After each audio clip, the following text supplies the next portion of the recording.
Welcome into this Tuesday edition of Pushing the Pile, brought to you by FanDuel Sportsbook. Make every moment more. Mike Renner, JP Acosta, Kyle Long, as always.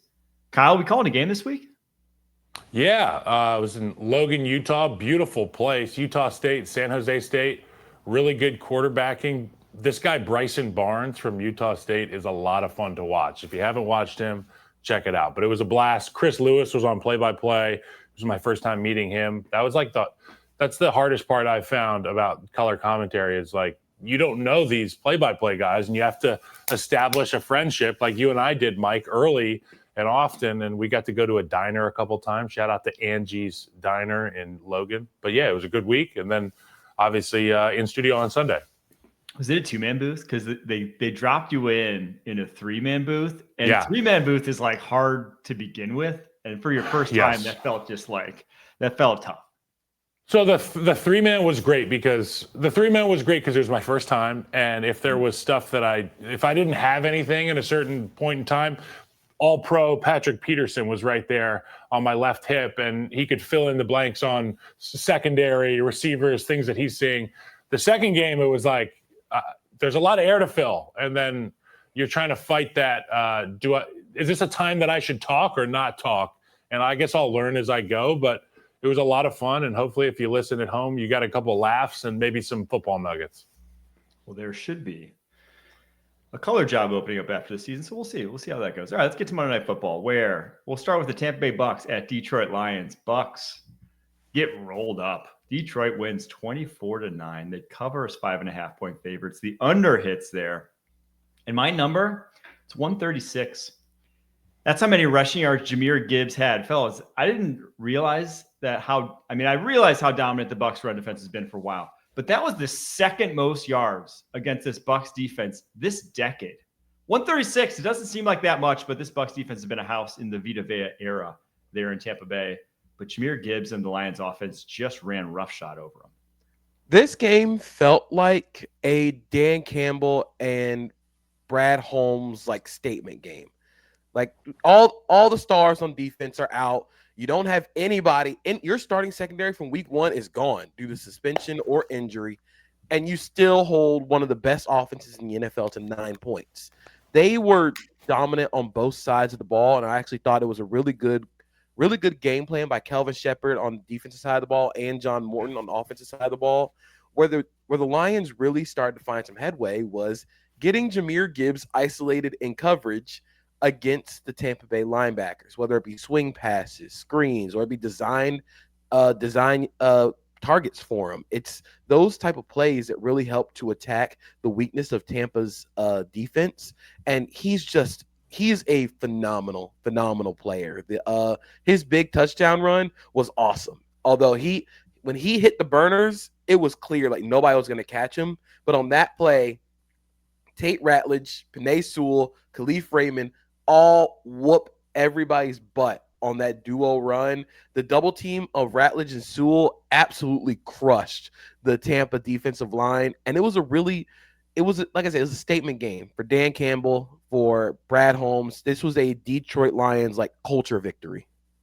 Yeah, I love what you said there about the duo, that double team with Ratledge and Sewell. And obviously, we can talk till we're blue in the face about the design runs getting Penei Sewell out front.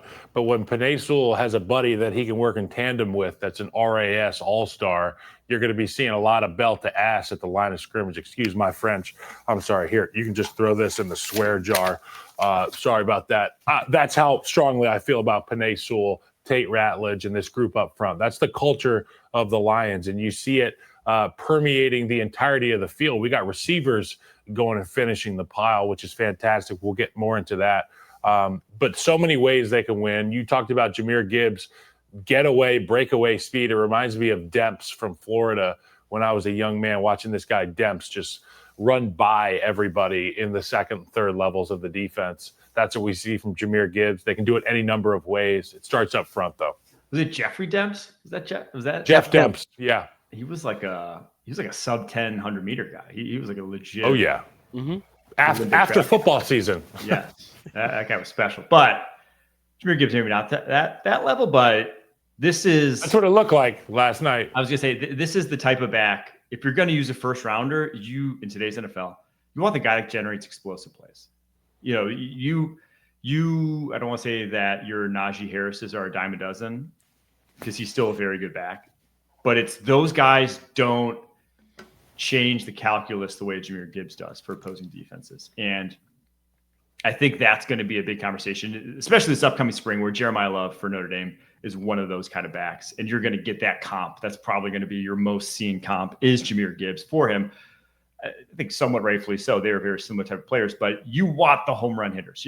Every team is looking for at least one guy that has that at running back because of just the way defenses are playing nowadays.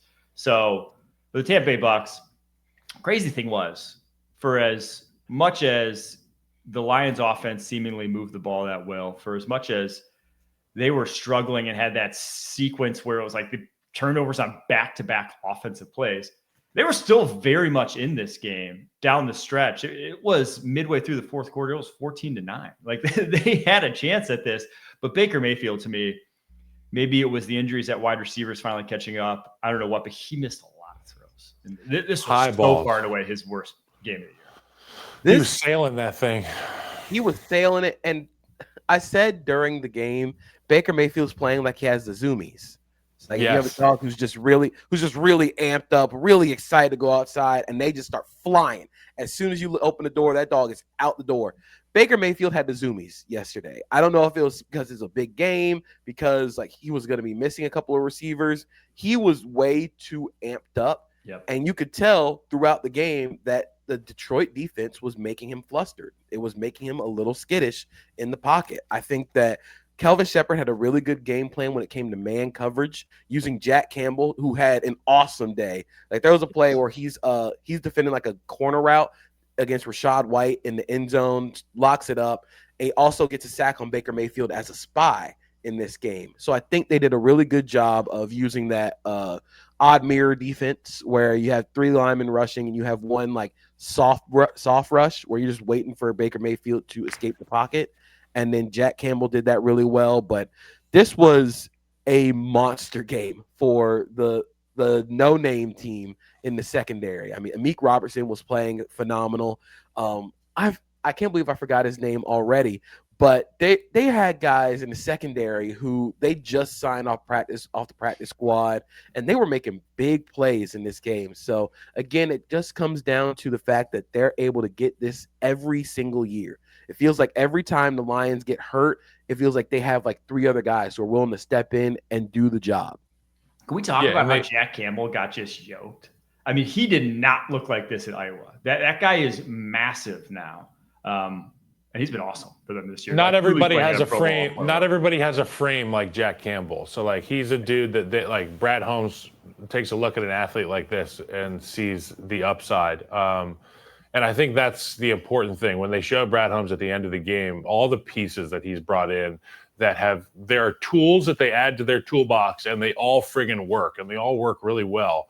I think that's really important for the Detroit Lions. And the other thing that stood out to me the most about this game, when you talked about Baker Mayfield having the zoomies, Mike's heard me say this before. I think the right tackle is more important than the left tackle, and we have this conversation. Mike says turnovers happen because of the left tackle. Well, down in, down out zoomies happen because of the matchup between your right tackle offensively and the defensive left end. And last night, that matchup was Aiden Hutchinson, it was Charlie Heck. And unfortunately for Charlie Heck, it was the double whammy because you're on turf, on the road against a guy like Aiden Hutchinson. And that kind of blows a lot of things up. And we saw it multiple stops in the game where didn't get a lot of help from that running back in the chip department. And that's frustrating because anybody is going to have their hands full against Aiden Hutchinson. It just felt like it was kind of compounding yesterday. But what an impact in that football game. The leader in pass deflections or pass breakups in this game for Detroit was Nick Whiteside, who, pride of Saginaw Valley State, played in the UFL for the Battlehawks, just signed to the team a couple days ago, and he is making plays in the biggest moments of the game. I thought there was a really big part of the game where Tampa's going to make the comeback. They're in the red zone, and sort of what we've all talked about with what went wrong for Tampa Bay's offense was summed up in one play where they blitzed Anzalone and and Aiden Hutchinson off the right side. So you leave Cade Otton on the right side against Aiden Hutchinson just to force him to go wide. And then Anzalone ends up getting a good rush on the right tackle, but Baker Mayfield isn't able to set his feet because Tez Johnson is open. I think that was another thing that really stood out in this game was Baker just missed open guys. It was the most uncharacteristically bad Baker game that we've seen from him this year. But Nick Whiteside makes a play, recovers on it, and it's just those type of players that like I said, this felt like a culture victory for Brad Holmes and Dan Campbell. Like you can go and point to what is the most Dan Campbell moments of the Detroit Lions era for him. You can point to this win on Monday Night Football as the Dan Campbell like culture victory. That's a great point because on paper seemingly should have been overmatched. Now we all talked about the Hutchinson Heck matchup being a big win and was obviously throughout that game, but you shouldn't be able to play man coverage with like Rock Ya-Sin against Emeka Egbuka, right? Like those should be wins for the Bucs. Should have been wins for the Bucs, and lo and behold, held them to 9 points. So big win for the Detroit Lions. They move to 5-2 now. Seattle Seahawks, Houston Texans. Speaking of 5-2, Seattle Seahawks moved to 5-2 with the 27-19 win. They cover. Over hits there. JP, what's your number for this one? My number for this game is 4 for 14, which is CJ Stroud's numbers when under pressure in this game. The only reason this game was close was because the Texans defense is incredible. Like, there's no reason this game should have been close. And it just feels like, I don't know if this is a rock bottom for the Texans offense, but watching your quarterback get folded repeatedly on prime time on Monday Night Football, this feels like as close to rock bottom as you can get for the Texans offense this year. They were just overmatched. They couldn't do anything outside of the Dalton Schultz dump offs off play action. There was no way you could get any passing game downfield because CJ Stroud couldn't pass from out of gun. Because every time he hit the top of his drop, his tackle's getting obliterated. Like there was a point in the game, and Mike McDonald always does this to offenses he doesn't respect. They got into a condensed formation, first play of the second half, and Mike McDonald sends both corners on a blitz. He did it against Arizona and got a sack. He did it against Houston and got a sack. It's his version of throwing the double bird at the opposing sideline. Like, we don't care. Like, we do not respect you as a passing game, and they just consistently kind of hammered them. It didn't feel close until Seattle started turning the ball over, which I think for Seattle in this game, they have flaws. They are still a very flawed team offensively. But if Sam Darnold and Jackson Smith and Jigba are going to play like this, it's going to be impossible to beat them. Hey, let's not have Cooper Kupp throw the football anymore, okay? When you are whooping an opponent like you were, if you're a Seattle fan in the first half, you want to keep your foot on their neck, man. You can't let it off. You can't get cute. But to your point, flawed offense, but I think the floor for this team is really the defense, particularly the front. They play such complementary football. Like the rush men throw off the timing of that offense with CJ Stroud. I know a lot of it has to do with that's just the nature of doing business in Houston right now. The protection is terrible. And the trickle down effect is CJ Stroud is not CJ Stroud right now. But I want to dote on Seattle because they're getting after everybody up front, and it makes the job on the back end life so much easier for those guys. So that's what I say, complementary football. And you were talking about not respecting the passing game for Houston, but I think it's defenses don't respect the running game, so they can defend that with minimal numbers, and you don't really have to load the box and pressure from there. That's what you're going to see. And somebody this morning was asking me, do you think the Texans end up re-signing CJ Stroud? And I do 100%. But like, I wouldn't in good faith pay a guy $1 billion if you don't have the front bolstered and have a real plan. Because what we've seen is CJ Stroud can look like a top 3 quarterback when he's protected and when he's married up with the proper coordinator and all that stuff and health on the outside. But we've also seen the version of CJ Stroud when there's no support system, and it does not look good. He's not that type of athlete that can overcome that type of adversity. Yeah, this one kind of played out exactly how we thought. It's just like Houston just didn't have any shot, right? Offensively, there was not the protection up front. And truthfully, I'm still a little concerned with how much they even try to help this offensive line. They went 5 out far more than I ever would have even attempted to against the Seattle defense. And even on the plays when CJ is not pressured, like even on the plays where, the protection holds up, he steps up in the pocket, you just see him feeling it. I mean, he's misses throws that guy 2 years ago was not missing. And that's what when you say you break a quarterback, that's what it is right now. That's wrong, is that he's feeling it even when he's not feeling it, is that he's just expecting it so much every single game that even when things are good, he's not the same guy we saw before. So for Houston, pretty much any team that can bring the heat, any team that has what Seattle has, and I wouldn't even put, Seattle's a great defensive line. It's not a top 5 D line in the NFL. No, but they've got winners. They got guys they got guys who can stress the interior of the pocket, and that's exactly where CJ Stroud needs it to be quietest. But I'm saying they're going to face even better and like have at times this year, and it's not going to be. There are going to be even teams that give it to them worse, and that's the scary thing, is that it's not like this is a one-off. It's that this is going to happen on about a third of your games are just going to be annihilated by the front you face because of how bad your offensive line is. And it sucks, guys, because we love CJ. As a football fan, I'm not a Texans fan. I'm a football fan, and football's always better when the quarterbacks are playing better. You can't tell me that the league wasn't better when CJ Stroud was absolutely slinging it. I mean, I don't know. I feel like we're missing out. It's like watching Joe Burrow get killed every year. To Kyle's point about the run game, CJ Stroud led the team in rushing yards last night. He had 25 rushing yards. That's not great. Nick Chubb had 5 carries for 16 yards. Woody Marks had 10 carries for 15 yards. That's an unsustainable way to live. And really, there were points during the game where it was 3rd and short, 4th and short. They were going for it because you had to, but they kept trying to run the ball directly into the strength of the Seattle defense, which is their defensive line, and they just lost immediately.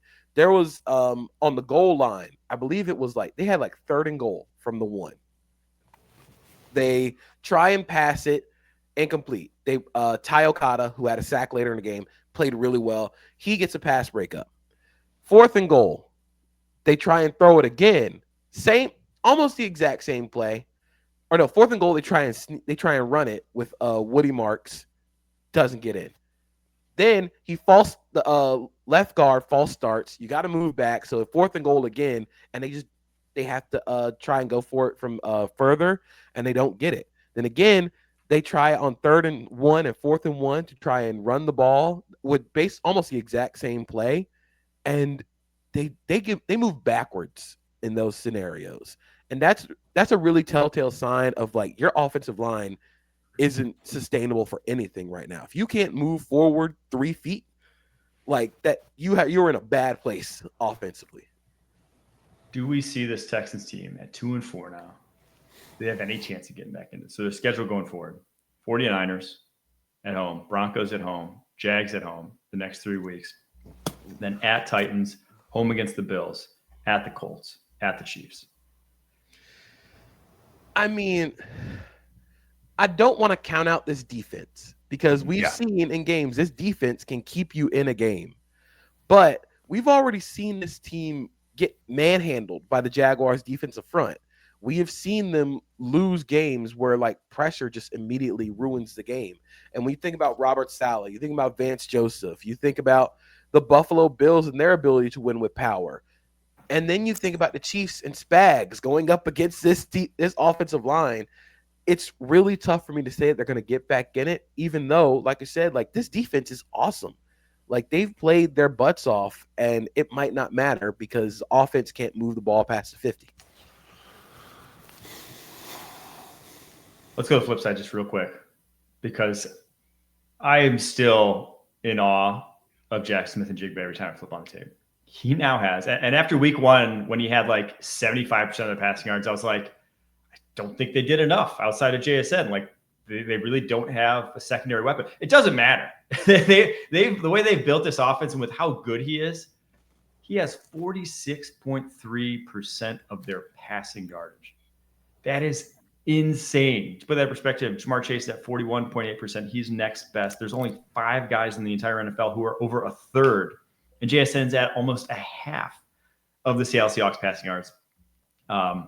It reminds me in a weird way of the Kyle Shanahan plan to get Christian McCaffrey the football on 50% of offensive plays, which is what we saw this past week. And I it's like a respect thing, but I'll say it's the most complex Pop Warner offense ever. Just find your best player and find a way to get the football in his hands. And Kubiak, I give credit to him and Sam Darnold for understanding how special JSN truly is.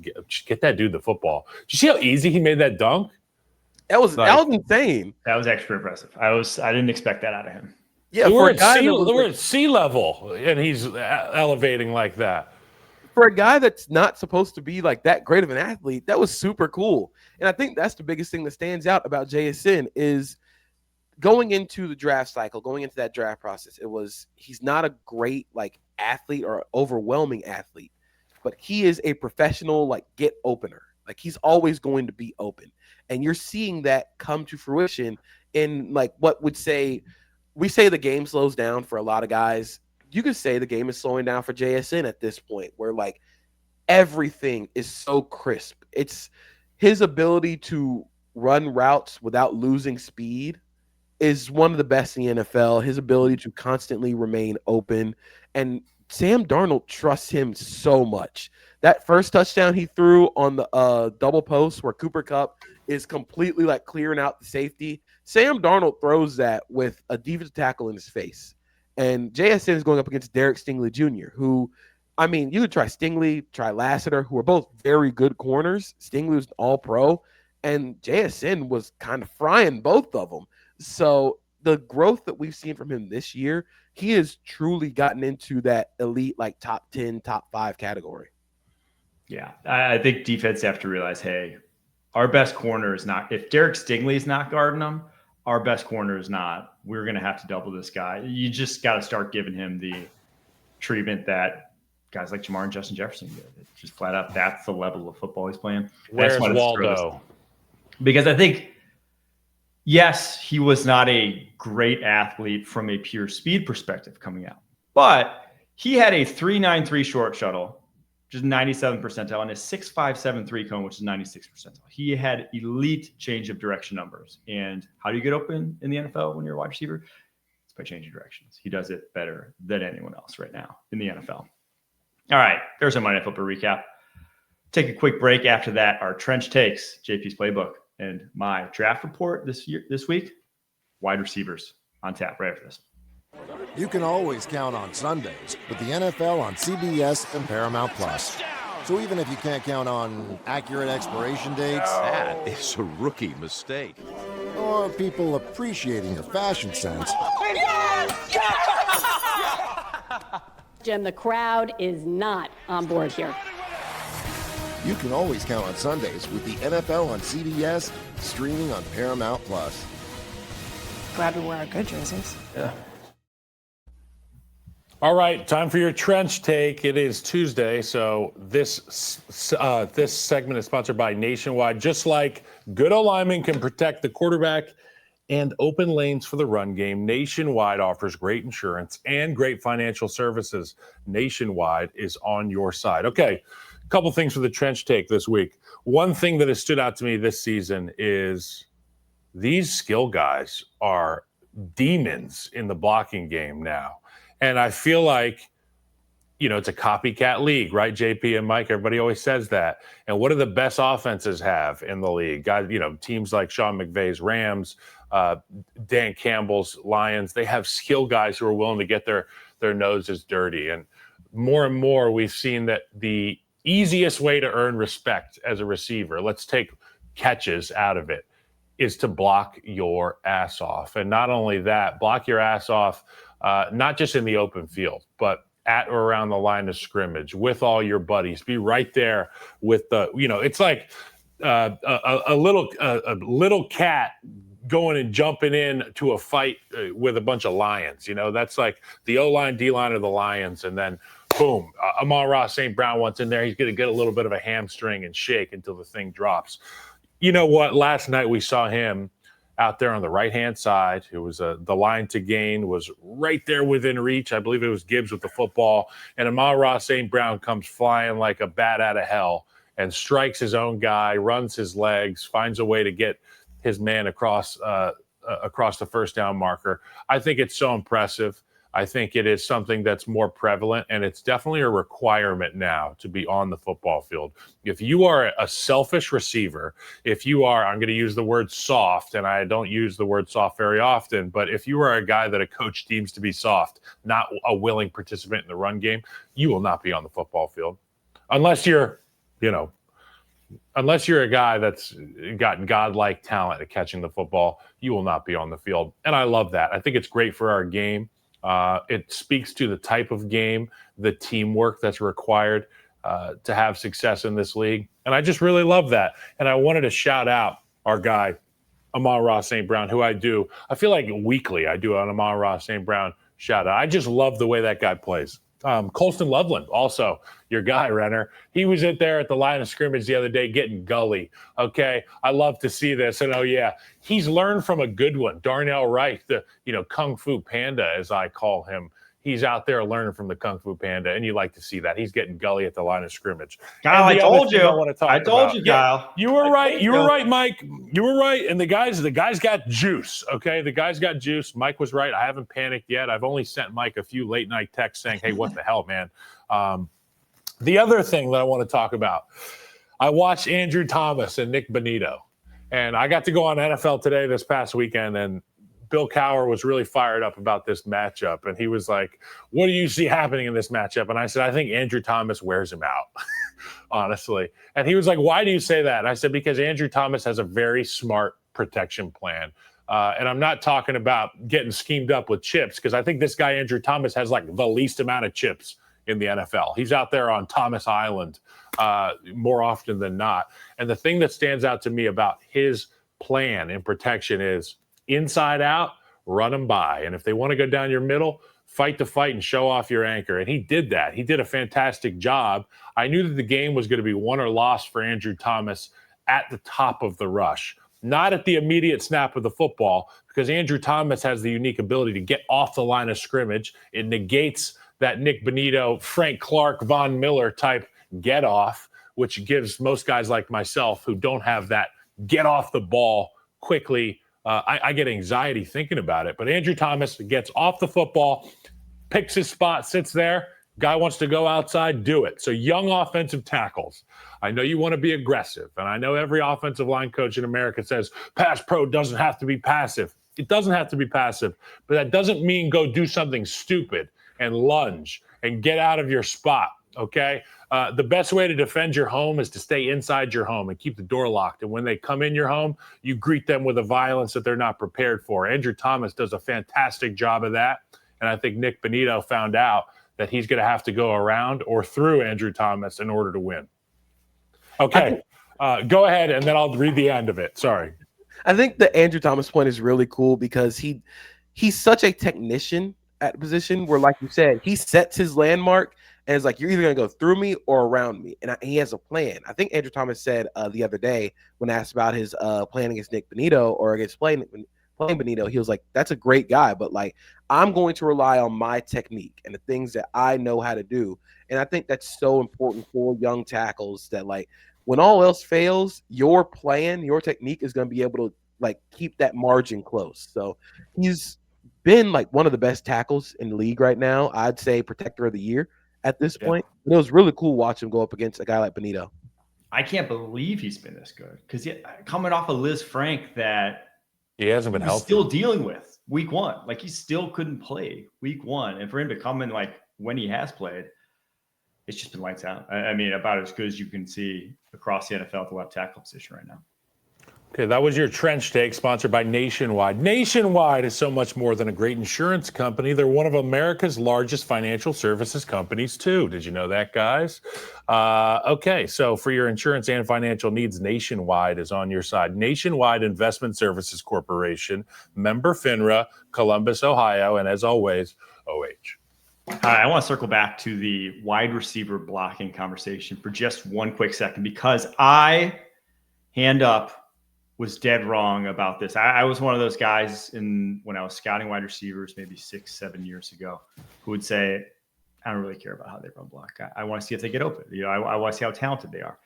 But it is kind of this leading indicator of how you are built, how you operate. If you are a guy who is willing to run block, willing to stick your nose, you are going to do the other things it takes to be a great wide receiver. It's an indicator of how you play the game, how you carry yourself. One of those how you do everything. One thing is how you do everything sort of things, where it's the least sexy part of your job. It's the hardest also maybe part of your job as a wide receiver. And so if you're one of those guys who's not willing, who treats that as such, as some place that you're not willing to go that extra mile for, you may not go that extra mile for other things about the job. So to me, a lot of the high draft pick busts or some of the worrisome guys at the position who haven't made it, you could probably tell from their run blocking tape and the effort that they put in there. So yeah, it's not that every guy is a great run blocker is going to be a great wide receiver. Laquan Treadwell was a great run blocker at Ole Miss, and we've seen how that worked out. But it's something that does matter, properly contextualized, and does also very much matter to NFL head coaches now more than ever. And I do think How you do one thing is how you do everything. Yeah, and it's like schematically, we're seeing a lot more teams run duo, get your wide receivers involved in the run game. You see a lot of it with, of course, the McVay tree, where you have guys like Puka Nacua.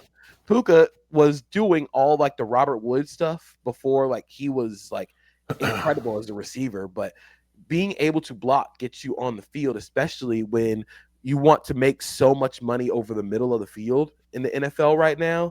You're going to have to do some real like dirty work. You're going to have to go and get hit. You're going to have to go and dig out safeties on duo. You're going to have to go and like put your body on the line. So it's simple to say no block, no rock, but it really is that way right now.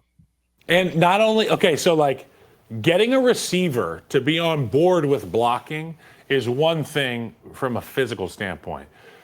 The harder part is getting these guys to go to the right guy, okay? Because most of the time they have what's called an MDM, and that's most dangerous man. And I don't have to explain that to you guys, but for those of you at home, they've got a choice to make on a lot of these plays. And more often than not, when you get a receiver blocking, it's like, hey, good job blocking, but try to go to this guy next time. We are now seeing guys go to the right guy on time with conviction, and I think it's awesome. It's great for our game. All right, JP, let's hit up the playbook. All right, so we're talking about run blocking. I want to talk about the Indianapolis Colts for a little bit, and I'm going to bring in a wrestling reference. They are the excellence of execution. Shout out to Bret Hart. They execute at such a high level, and it makes Shane Steichen, it gives Shane Steichen so many easy buttons to press when you have so many guys that you can put in different scenarios to win a lot of games.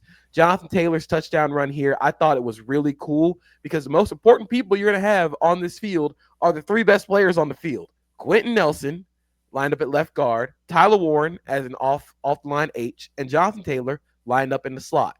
So what's going to happen is Jonathan Taylor runs in jet motion. And at the snap, he's going to get the ball. But what happens is Quentin Nelson is also pulling, and Tyler Warren is following him. So it looks like it's going to be a shovel option, or it could be a quarterback GH counter because of the threat of Daniel Jones as a runner. But watch what happens after the play when you see Tyler Warren.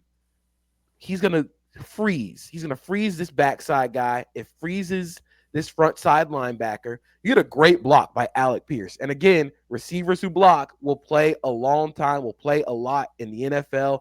You're going to get a good block on the outside by Michael Pittman Jr. And Jonathan Taylor is able to basically walk into the end zone. So it's a really cool design. It's a really fun way of using the motion, the split zone stuff that they do a lot of with Tyler Warren, and just using the threat of that guy and using the threat of Jonathan Taylor's legs to really help create some explosives and cool run looks for a team that is dominating on offense. Dude, I love what the Colts are doing. And when you have the mobile threat at the quarterback too, to just kind of hint at it, you don't need to really rub it in people's face when you got it. You just need to hint at it. You just need to keep them honest with it. And I love how they implement that. But that's a play right there that, gosh, I mean, I remember seeing mid 2010s, like counter option was all the rage in college. It's kind of gone away a little bit, but because not a lot of people wanted to get their quarterbacks running up the gut too much. But you put that wrinkle in where you throw the toss to Tyler Warren, and it's like, yeah, then you can subject Tyler Warren to those hits up the middle. So I do think Steichen's bag in his running game this year, and just like in general, is on par with any other OCs in the NFL. There's going to be so much they can do off of that action as well. And you can change the pre-snap formation and put somebody next to Daniel Jones, and it becomes kind of that Andy Reid, Patrick Mahomes, Travis Kelce shovel option. We used to call it grave digger, undertaker. And when you pull a guy like Quentin Nelson, you got to think that the second level of this defense, the defensive front, the antennae go up. And how many ways can we F with the defense by pulling Quentin maybe away, or, pop protection, that kind of thing, because eyes go off of your assignment when you key on a guy like 56. And next thing you know, Tyler Warren's over here and Daniel Jones is scooting out the back door. Jonathan Taylor is already gone. I love what Shane Steichen's done. They are good at the right things in Indianapolis. The things that matter, they're very good at.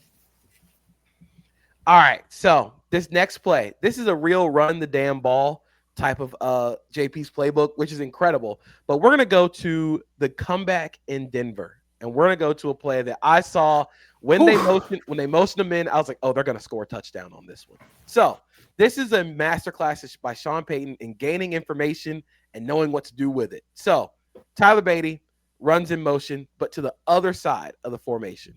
Linebacker follows him. He follows him out there to a receiver, follows him back in to the running back spot. It's an easy tell that it's man coverage. And something that I've written about this year when it comes to schematic changes in the NFL is 3-by-1 nub formations, where you get 3 to one side, and then you have a solo receiver or tight end to the backside, but he's tight to the line.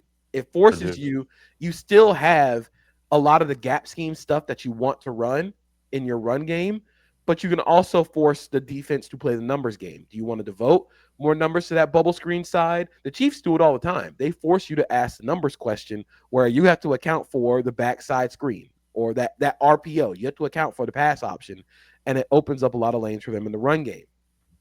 But Denver, they get this information, and as soon as they see this is a run.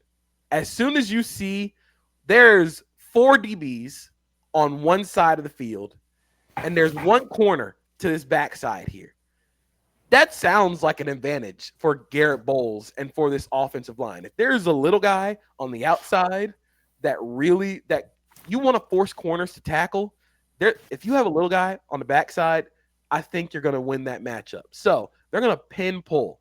And what that is Cortland Sutton, the lone receiver to the backside, is going to pin. He's going to pin the defensive end, Kayvon Thibodeau, to the inside.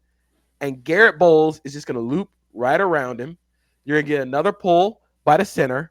And by the time Bo Nix reaches like the 20-yard line, there's nobody there. Like, this is a great play and a great way of finding out information and then using gap scheme to manipulate numbers, especially in man coverage. The Giants were in cover 1, so you had 4 receivers or 4 receiving threats to one side with the 3-by-1 bunch and Beatty. So you have to account for that. And then as they pull, go back to the next the next one. Okay, so what happens is Beatty also runs like a swing route. So the defense can't just stay in one place. You have to account for in man coverage. That linebacker has to run with Beatty in that threat of a passing situation. And Bo Nix basically walks into the end zone. That guy trying to block the deep safety is Mike McGlinchey, the right tackle. who ends up like there's nobody else to block. So he's just going to go block the nearest guy in the white jersey, which happens to be the safety at the 5-yard line. So that's the MDM. Yep, that's the most dangerous man. So this is a great play by Denver. Denver had a lot of plays in the fourth quarter where they came back and won this game. And I thought using the threat of Bo Nix as a runner really helped open up that offense in their big comeback. Was this, JP, was this an RPO? So was this like, could he have thrown the swing to Beatty? Or was it purely this is a run one way? Or was it they had both going? No, it looks like I'm watching it again. It was just purely a run. But it feels like that's a easy situation where if you get a different tell from the defense, you just throw the swing screen. Like you just check it. And like with that formation, you just have the swing screen there. And it's just like, that's impossible to cover too, because you have to worry about the threat of the run now. Yeah. And I think even like if it was an RPO, I think that this play was just like getting Beatty out is like eye candy. You want to force the defense because the Giants play so much man coverage. This is, again, gaining information. Because the Giants play so much man coverage, if you overload one side to run to the other side, you're going to have the numbers advantage. And you're going to get a corner trying to stop the run or set the edge against Garrett Bowles, who was playing left tackle he's arguably been like the best in his career at left tackle this year. So if you're going to get a little guy on a big guy in gap scheme, I think I like that matchup. And again, it's just knowing what the defense likes to do and attacking them using gap scheme stuff. And for a Broncos offense that really wasn't able to run the ball on true running back runs, getting Nix involved in the run game is really helpful and helps them create explosives. You can see a lot of teams need to get their quarterback involved in the run game to gain some explosives. But I think the fact that Bo Nix was able to do this in the big comeback was a really smart play by Sean Payton, who still has it as an offensive designer. And it's another run where, because we talk about they don't want to get quarterbacks involved because they don't want them hurt. And that's like you run the quarterback too much, he gets hurt, fingers get pointed at you as the head coach. But this is a run where when you are out in space like that, you can protect yourself. He should be able to get down. You are not subjecting him to the same level of contact that you would on other runs.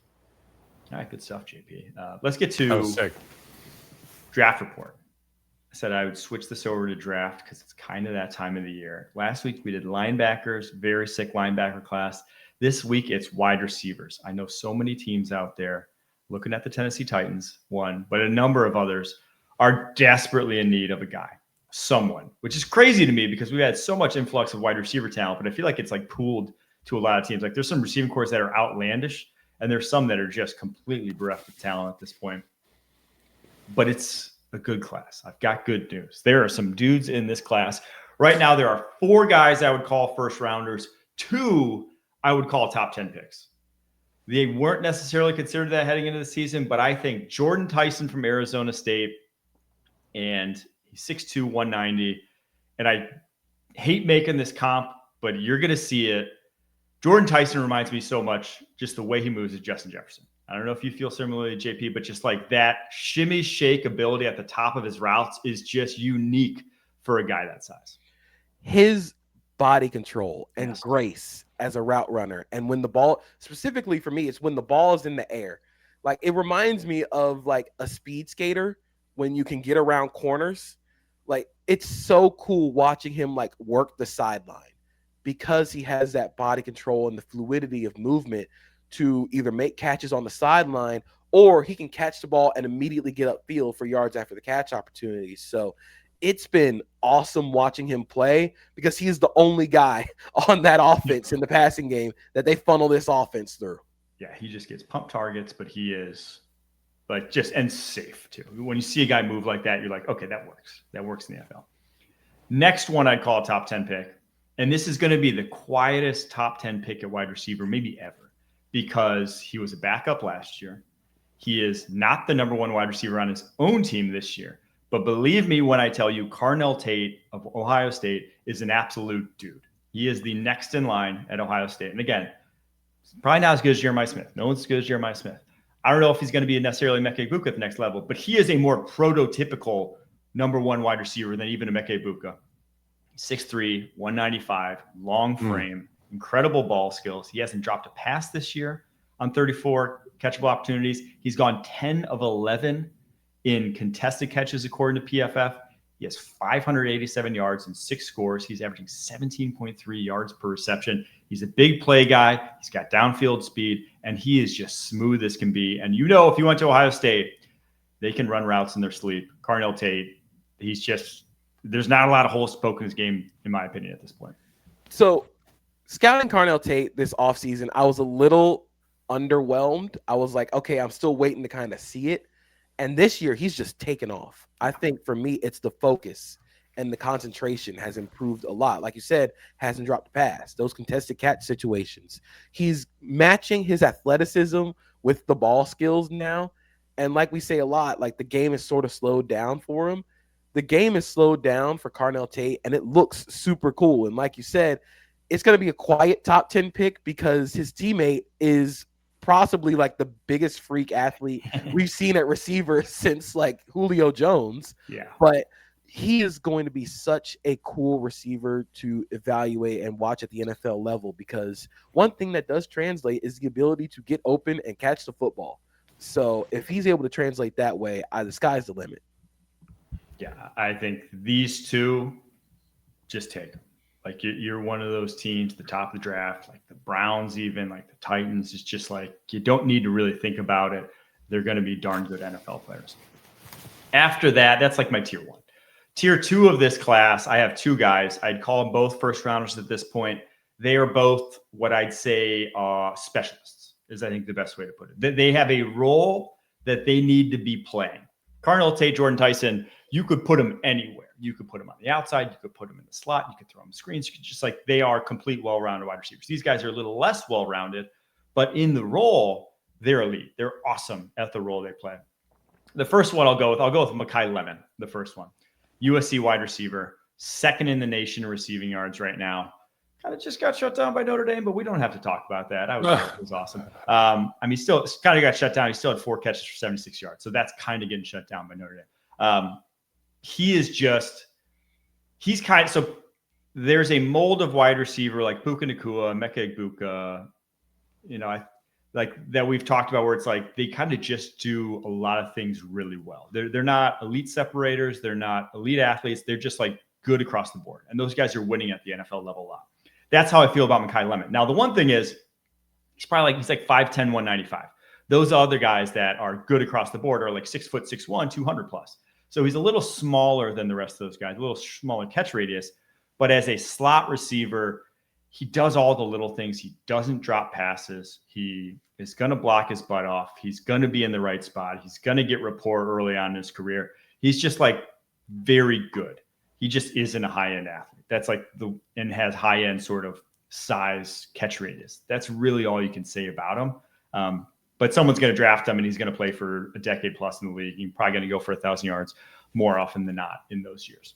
It probably sounds like a little like obvious, but like duh, obviously. But Mekhi Lemon is a professional like receiver. Like he knows how to win at the NFL level. It's not like he's some overwhelming athlete, but he understands leverage. He understands how to manipulate routes, and he's super strong after the catch, which is where we're going to see a lot of teams move forward, especially with the success of Emeka Egbuka, with the success of Puka, with the success of JSN. Maybe guys at the position, like just find guys who know how to play football. And Mekhi Lemon, despite his size, despite the lack of size or speed, he knows how to play football. And I'll take those guys on my team. 100%. This sounds like the offensive lineman that's on a roster that might not be 6'5", 315 pounds with almost abs and, all that. And there's a handful of guys in the National Football League that are just not your prototypes, and they whip everybody's ass every week. And it's like you said, he's a football player. This Mekhi Lemon guy, now I got to go watch him. And that's why I love getting the opportunity to sit with you two elite film watchers, football ball knowers. I got to watch Mekhi Lemon now because this is kind of the tier of people that I appreciate the most. High-end guys, not the first names that come off your tongue when you're talking about first rounders. But if you say he's a football guy, I look forward to watching him. Yeah, you will enjoy Mekhi Lemon's tape. All right, next one in this tier. Only two guys in this tier. The other one's Chris Brazzell II from Tennessee via Tulane. Started his career at Tulane, 2 years there. He's a senior. So all these other guys we talked about, actually Jordan Tyson's senior too, but Lemon and Tate juniors.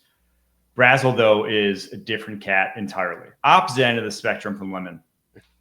He is just a high-end athlete, 6'5", 200. He's honestly like a throwback. I feel like we used to see receivers like this in the 90s and early 2000s. They kind of went away. But he's just, I mean, I would maybe not necessarily run the 4.3s, but like very easily could run the 4.3s, at minimum low 4.4s. When this guy gets up to top speed, he is running away from corners. He can get off the line of scrimmage. He gets up and over corners a lot.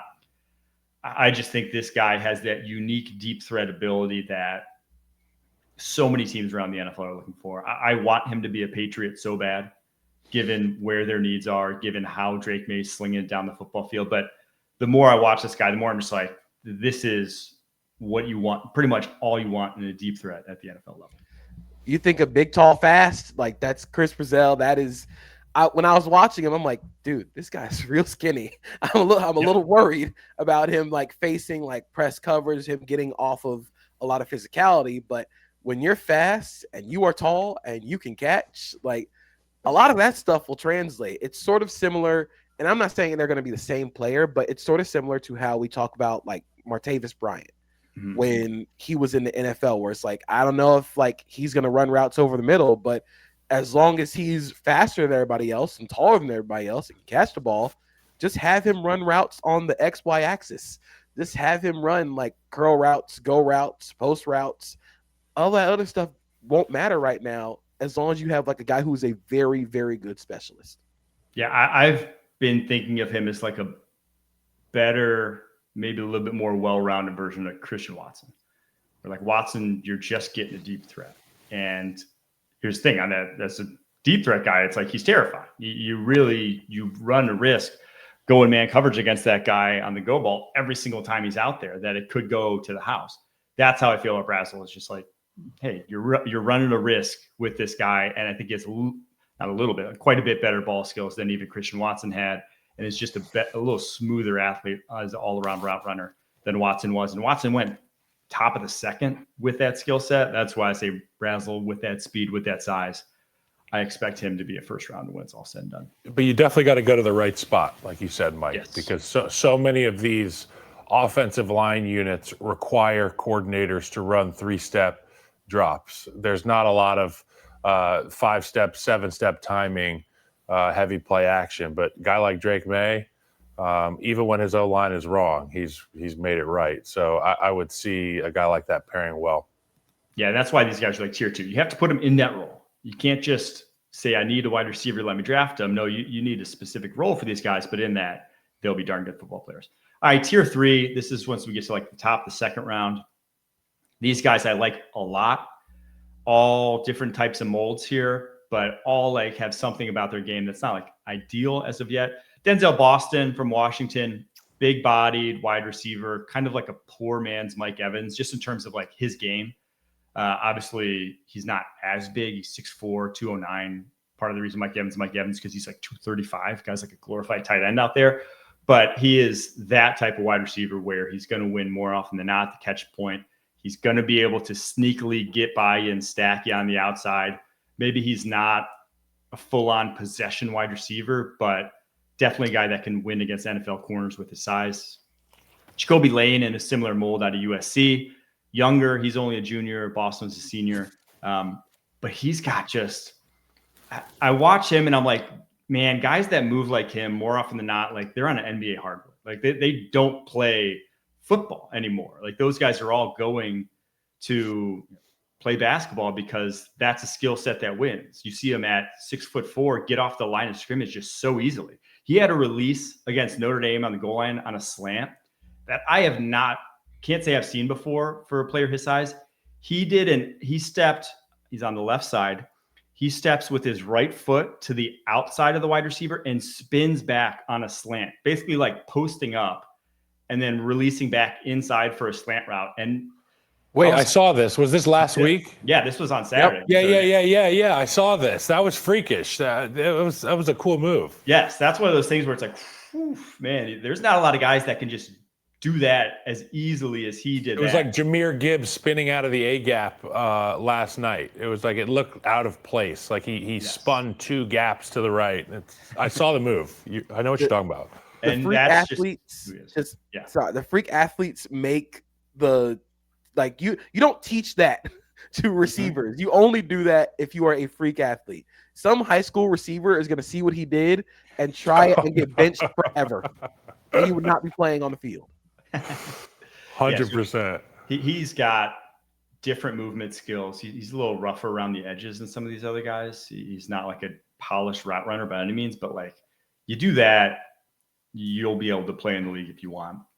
Omar Cooper, I'm throwing into this mix as well. He's Indiana's slot receiver. He's 6 foot, 204. Great after the catch. I think he's like top 5 in broken tackles this year after the catch for Indiana. And to me, him compared to Elijah Surratt, who I think is, I'm not sure if he's a little more productive, but like has been more productive over the course of his career at Indiana. Cooper's just a better athlete. I mean, like Surratt's a good, solid number 3, number 4. I think Cooper's a little bit more interesting than that, a little bit more explosive than that. You see him running away from people downfield in the way that Surratt just doesn't. And I think he'll make his way into the top 50, 60 sort of mix there. And then the last one I'll throw in is Auburn's Eric Singleton, who's a speedster. He does not know how to pick schools. He's gone to Georgia Tech, to Auburn, and has not had a quarterback in any of his 3 years that can hit him. I think he was like targeted 30 something times on deep passes as a freshman and only caught like 9. Like they Georgia Tech, Haynes King, and Auburn now with Jackson Arnold, they're not downfield passers. And he is a downfield deep threat wide receiver, bigger wingspan than most of your like 5'10", 5'11-ish guys. He's undersized for sure, but he can get open. He's one of those just pure twitch guys at the next level. So Omar Cooper, Eric Singleton sort of remind me of receivers that, like you said, are undersized but have juice, and you just want to get them the ball in different ways. I think of like Jaden Reed, where the whole thing with Reed was he's not that big, but you want to get a guy with that speed, and not only the speed, but the physicality after the catch. And that stands out about Omar Cooper is the dude is physical after the catch. He doesn't want to go down on first contact. So as long as like you have coordinators who want to get him the ball in different situations, sort of like what LaFleur does with Jaden Reed, I think as offenses get more creative, I think this is the perfect time for guys like that sort of step into they might not be a superstar, but they have a really good carved out role for them in the NFL. Yeah, I think this day 2 is a lot better than I anticipated going in. And we've even seen guys bump up to day 1. So all 4 of these guys, I'm a big fan of. And the last tier, this one's like, we're getting towards the mid to back end of day 2, but I think all ultimately become your top 100 picks, TBD necessarily, but I'll just roll. KC Concepcion. What a name. KC Concepcion from Texas A&M via NC State. He's not the best receiver on Texas A&M. That's Mario Craver, but Mario Craver is not draft eligible. I hate what that guy did to Notre Dame, but I digress. Concepcion's just like a NFL-ready route runner. He's such a gifted all-around athlete. He's had shown much better hands this year, had drop issues in the past, but has been much better in that regard this season. Guy just gets open. Chris Bell is maybe the most intriguing wide receiver prospect in this class because he's 6 foot 220, or is he 6'1", 220, 32-inch arms, and he's going to run like 4.3 something. He is absolutely tuned up. The guy's deep speed, but he is still trying to figure out the ins and outs of wide receiver. Antonio Williams hasn't played much this year. He got hurt, but he's like a ready-made. He's kind of like a poor man's Kai Lemon, similar mold to that guy. Eric Rivers out of Georgia Tech is maybe the twitchiest wide receiver in the entire draft class. He just is small. He's like 5'9", small catch radius, but the guy can absolutely fly. And then Kevin Coleman from Missouri is another one of these. He's like a Tez Johnson, Tank Dell type of wide receiver where he just gets open, but he is going to be very skinny. But like those guys, I think he has a bigger catch radius than your most 5'10-ish wide receivers. And so could still play a role at the next level. So Chris Bell is so fascinating. I think I think he ran a 22.5, 200 coming out of high school. And again, 6'1", like 6 feet, 6'1", 220. We fall into the trap of like trying to find AJ Brown again. Mm-hmm. But I'm willing to fall for it this time. I'm willing to do it this time because you see the movement skills after the catch. You see the explosiveness, and it's just like he does things like every game where it's just like, holy crap, like this guy can be a star. What he did to Miami on Friday was, I mean, he caught the ball on a drag route and he's taking it to the end zone. So I'm really excited to see how far he goes or how high he goes in this upcoming draft. And then Kevin Coleman is a guy that's actually really fascinating. He was a 4-star recruit out of high school, committed to Jackson State, played at Jackson State, but didn't go to Colorado. I think he went to Louisville and then found his way to Missouri. He's again, smaller receiver, thinner receiver, but every time Missouri needs to play at receiver, that's the guy they go to. And the thing that stands out the most about him is he is not afraid to go get hit. For a guy that's small, that's on the smaller side as he is, that fearlessness, that's going to play in the NFL. We talked about a lot with receivers that want to block. Tez Johnson does it. Like, he is not afraid to go like get dirty. He's not afraid to go get some dirt on his jersey. And I think that's going to stand out to a lot of NFL scouts. Yeah, but he has played for 4 schools in 4 years. He went from Missouri to Louisville, Jack State to Louisville to Mississippi State to now Missouri, which that's one of those where NFL evaluators are going to have to answer that question. Like that. That's he's not uncommon. He's either really good at making friends or he's really bad at making friends. Or he just really likes more money, which could always be the case in today's college football landscape. But yeah, the next AJ Brown thing, we did it with Traylon Burks. We did a little with Xavier Legette. We're not going to find the next AJ Brown. He's different cat. He should never have gone back in the second the way he did. But Chris Bell is an interesting physical talent at minimum, even if he's not the next AJ Brown. All right, we're going to take a quick break. After that, we're going to cap it off here with our Upon Further Review segment. You can't count on Derek's taunt Oh, skills, Tony, I think it hit the ground. but you can always count on Sundays with the NFL on CBS and Paramount Plus. Upon further review, Mike McDaniel will be the next head coach fired. I'm going to overturn this one. Oh, Not because Mike McDaniel has done a good enough job to not be fired, but because Stephen Ross is so willing to ride this one out to the end of the season that somebody's probably going to get fired before Mike McDaniel does. The Dolphins are terrible. Like, this is an awful, just from on-field execution to off-field just vibes in general. This team is awful.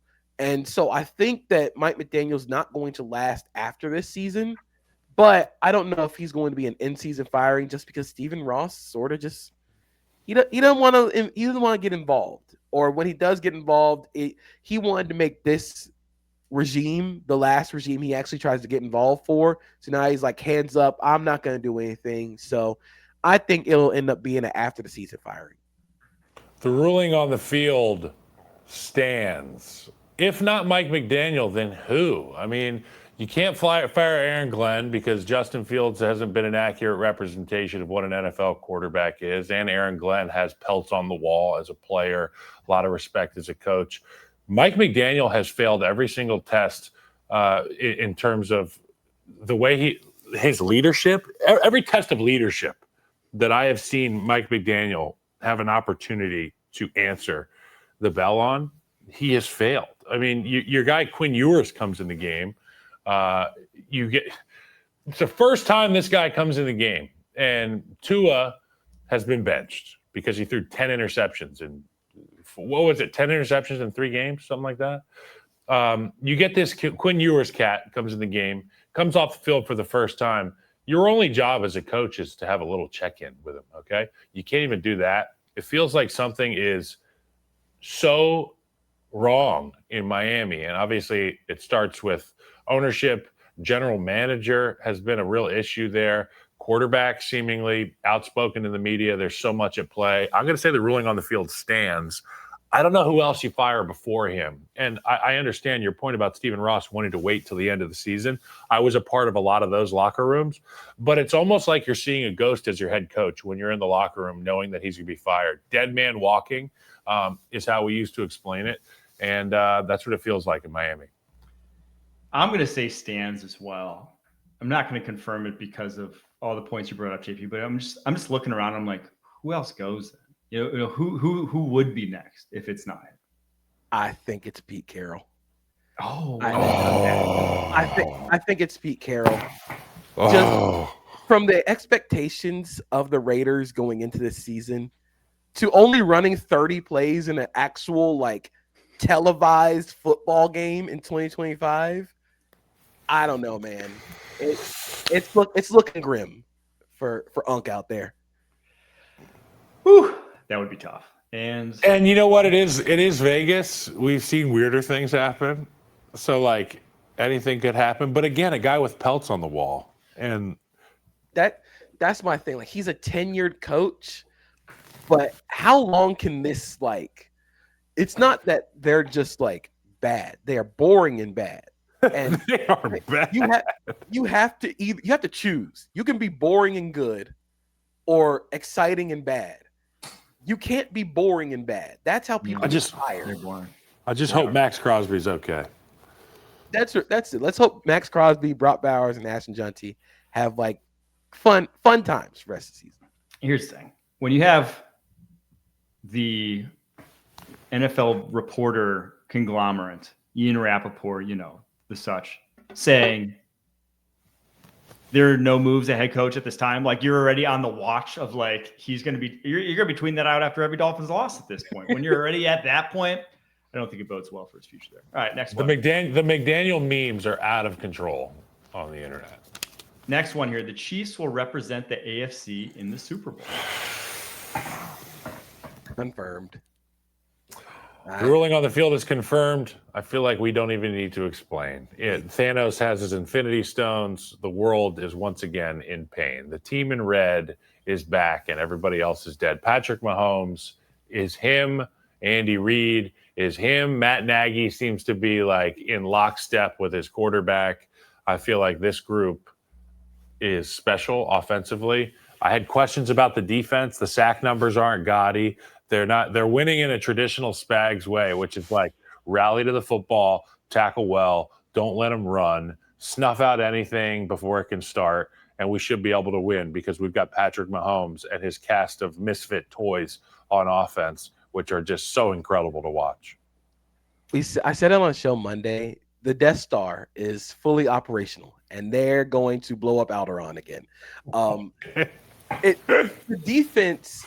The biggest thing is like you said, they still haven't gotten pressure, but Nick Bolton has played inspired football over the last few weeks. Nick Bolton, Leo Chenal, Drew Tranquill have all played a lot better since the beginning of the season. You're getting great play from your secondary, but you don't really need to get pass rush when you're scoring 35 points a game.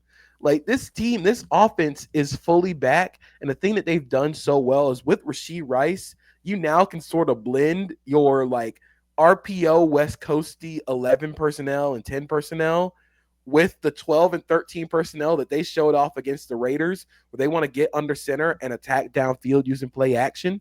Now you can blend that together with Rashee Rice because he's a much better like in-between game receiver than Juju Smith-Schuster. You can still have Xavier Worthy on the field.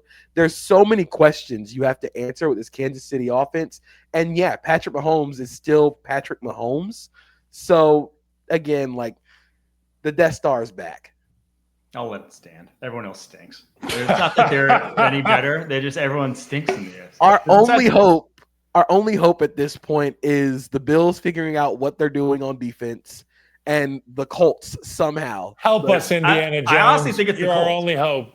Because if you're just like matchup wise, they can exploit the Chiefs' weaknesses. They can run the ball at a high level. They can, their number 3 wide receiver can match up against Jalen Watson, right? Or like they can get a good mismatch against these corners. I think that's. We don't know what the boiling point is for Daniel Jones yet, okay?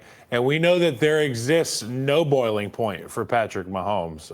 So if it comes down to that, They might be able to exploit some stuff with the running He's game. never had to travel to Indy for a playoff game. Well, might get sliced up. Who knows? we will All find right. out this year, though. Week 12, they do. I think Kansas City does go to. They have Kansas City has Indy in Kansas City. Oh boy, Week 12. So we're gonna find out. All right, next one here. The Jets are going to go 0-17. Oh man, I hate to play the schedule game oh for the Jets, but I mean, at Cincinnati, Cleveland, New England, Baltimore, Atlanta, Miami, Jacksonville, New Orleans, New England, Buffalo. I am going to overturn this because you might get Buffalo when they've already clinched a playoff game at the end of the year. But still, that's all you need. Don't do that to my guy, Mitch Trubisky. My guy, Mitch Trubisky, will make sure, because you know what? There's a little bit of a storyline there. Is there not, gentlemen? Is there a little bit of a storyline with Justin Fields and Mitch Trubisky? Okay.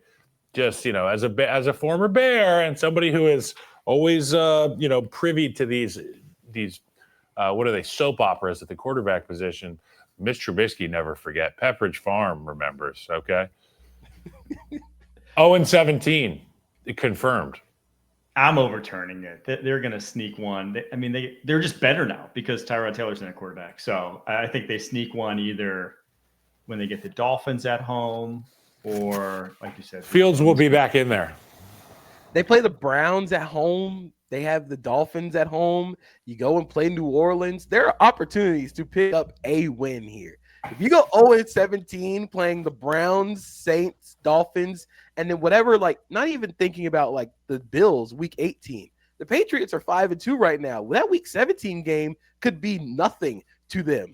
So I don't know. I'm just playing the odds of something's got to give at some point. All right, next one here. Jackson Dart will win Offensive Rookie of the Year. I'm overturning this simply because Tyler Warren is incredible. And Tyler Warren is the main engine, or not the main engine, but one of the engines behind an offense that is still the best in the league in terms of points per game, success rate, EPA per play, however you want to shake it out.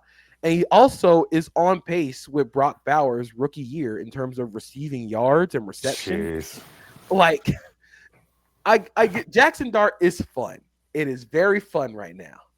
But some of the chaoticness and some of just the hey man, you don't want to do that. It's okay that it's fun. There's still some warts there. I just think Tyler Warren has been incredible. I think Ibuka's been incredible. So I think Warren's going to win Offensive Rookie of the Year at this point.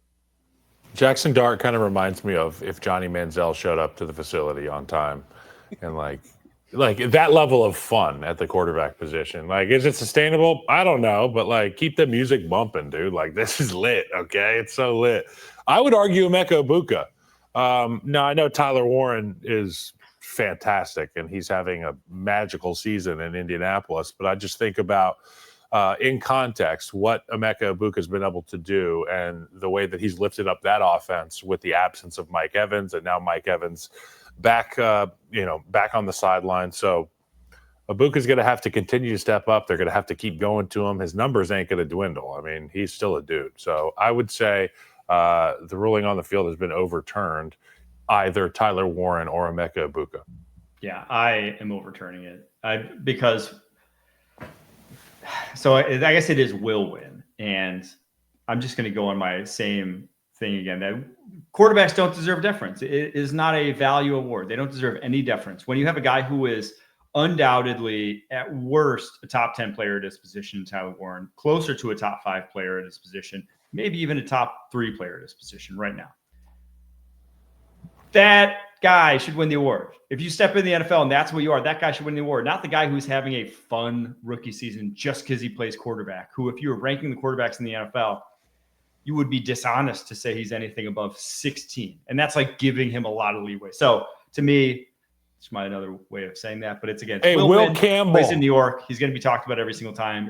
If they do anything, if they win any games, he probably wins the award, unfortunately. Will Campbell should at least be sitting there on the panel when they present the award to whoever it is that catches the football. But Will Campbell should be there in a suit with a big smile on. All right, a couple more here.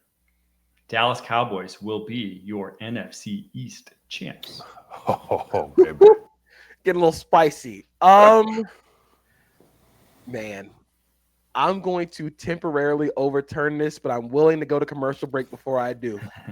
Because the Dallas Cowboys, when everybody is healthy, we said that this team could score a lot of points and they could score at will. And they were 2 CeeDee Lamb drops away from beating the Eagles week 1. Of course, Jalen Carter didn't play in that game, but the Dallas Cowboys are playing offense at such a high level. Dak Prescott is playing at such a high level. And if the Eagles still cannot get pass rush, which Nolan Smith will be back, Brandon Graham is back apparently.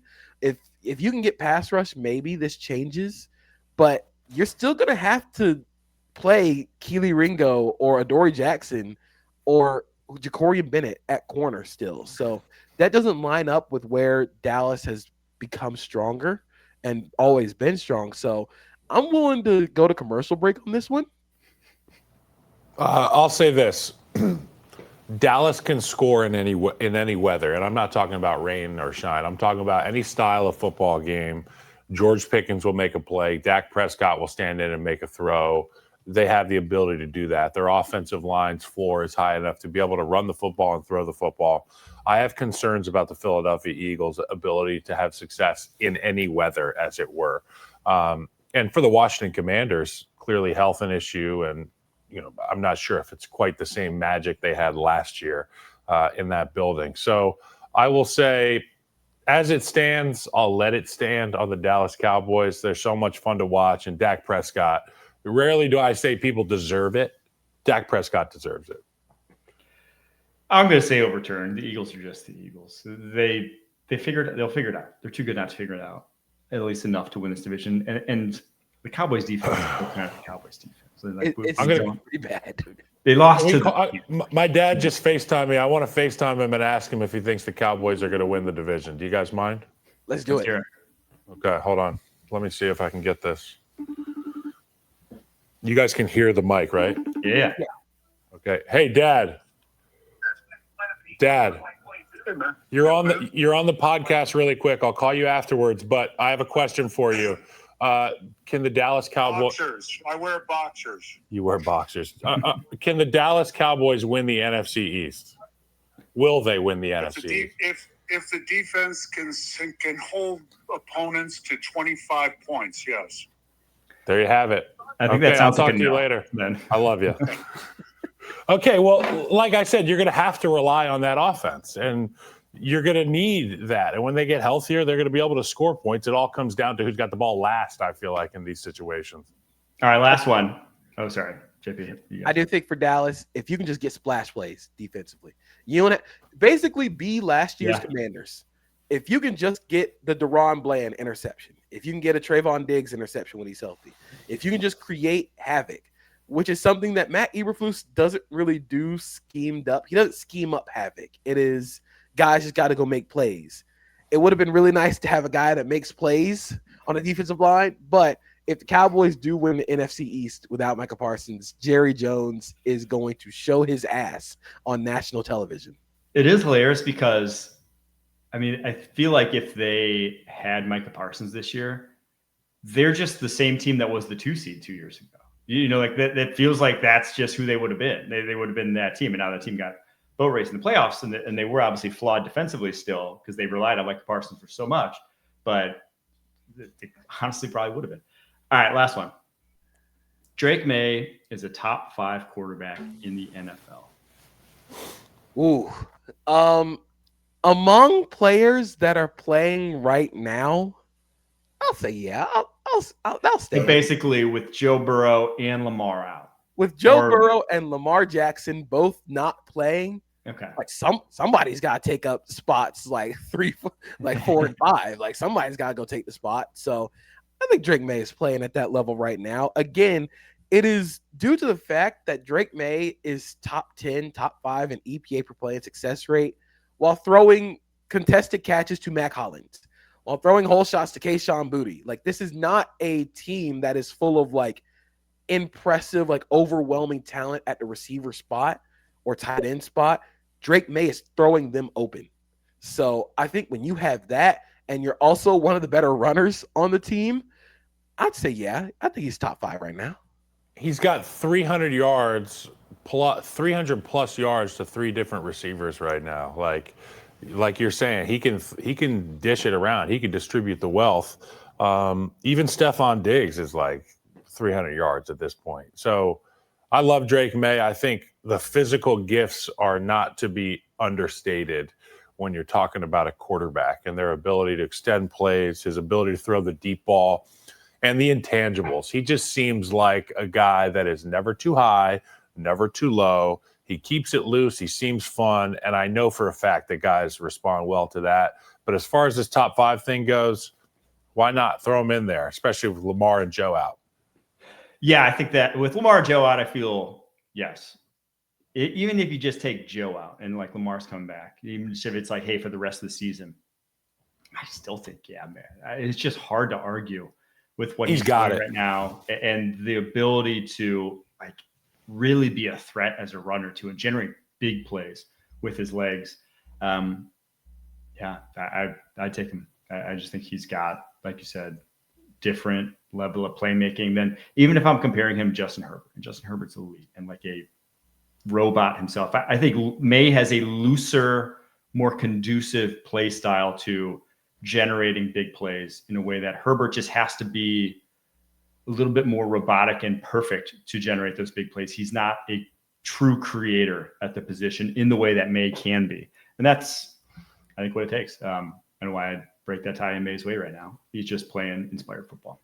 If Justin Herbert were like Justin Herbert is like an orchestra where like everything is like to a T, everything, like the music is always on point. Every beat is the exact same every time you play it.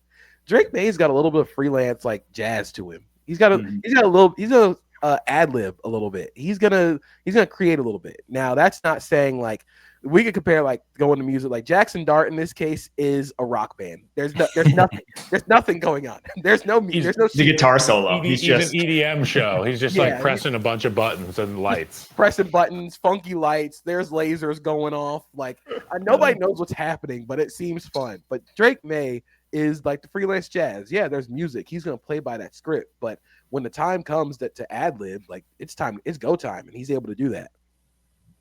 It will be fun to debate. That's all I know. All June and July next year, because I can guarantee you that it will be hotly contested. Is he joined the mix? Is he joined the top 4? We'll see. We'll talk to you. We got ahead of it. We got ahead of it today, though. We got ahead of it. That's for damn sure. We will be back tomorrow doing power tiers as always. Thanks so much for tuning in. As always. Until next time, keep pushing.